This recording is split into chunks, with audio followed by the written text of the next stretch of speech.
প্রধানমন্ত্রী যদি ভারতের মাটিতে পা রাখেন, এইটাই দেশের জনগণের সাথে গাদ্দারি হবে। মঞ্চের সামনে শহীদ পরিবারের সদস্যরা আছেন, আমাদের মায়েরা আছেন, তারা প্রতিদিন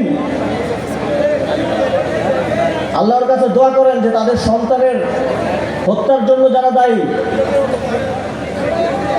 তাদের যেন বিচার নিশ্চিত হয়।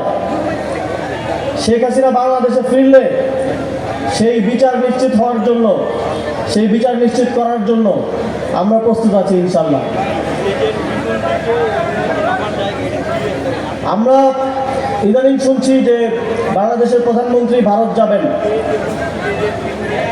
আমরা স্পষ্টভাবে বলতে চাই, জাতীয় নাগরিক পার্টি মনে করে জুলাই গণঅভ্যুত্থানে গণহত্যার জন্য দায়ী যারা এখনো ভারতের আশ্রয়ে আছে, যারা ভারতের আশ্রয়ে প্রশ্রয়ে এই সাক্ষাৎকার, তারপরে প্রেস ব্রিফিং করে যাচ্ছে, এবং সর্বশেষ ওসমান হাদির খুনিরা যারা ভারতের হাতে বন্দী অবস্থায় আছে, তাদেরকে বাংলাদেশের মাটিতে ফেরত না দেওয়া পর্যন্ত প্রধানমন্ত্রী যদি ভারতের মাটিতে পা রাখেন, এইটাই দেশের জনগণের সাথে গাদ্দারি হবে।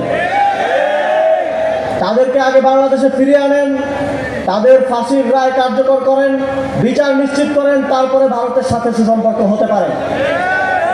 যারা এতদিন এখানে ফাঁসিবাদ টিকিয়ে রেখেছিল, যারা এখনো গণহত্যাকারীদেরকে সহযোগিতা করে যাচ্ছে, এই গণহত্যাকারীদের বাংলাদেশে ফিরিয়ে না দেওয়া পর্যন্ত তাদের সাথে কোনো সুসম্পর্ক হতে পারে না। ইএফটি ফার্স্টের সাথে ট্রেড করুন যে কোনো জায়গা থেকে। ক্যাম্পাসে ক্লাসের ফাঁকে, ঢাকার জ্যামে বসে কিংবা ঘরে বসে, ট্রেডিং এখন হাতের মুঠোয়। তাই ট্রেড করুন যখন খুশি, যেখানে খুশি।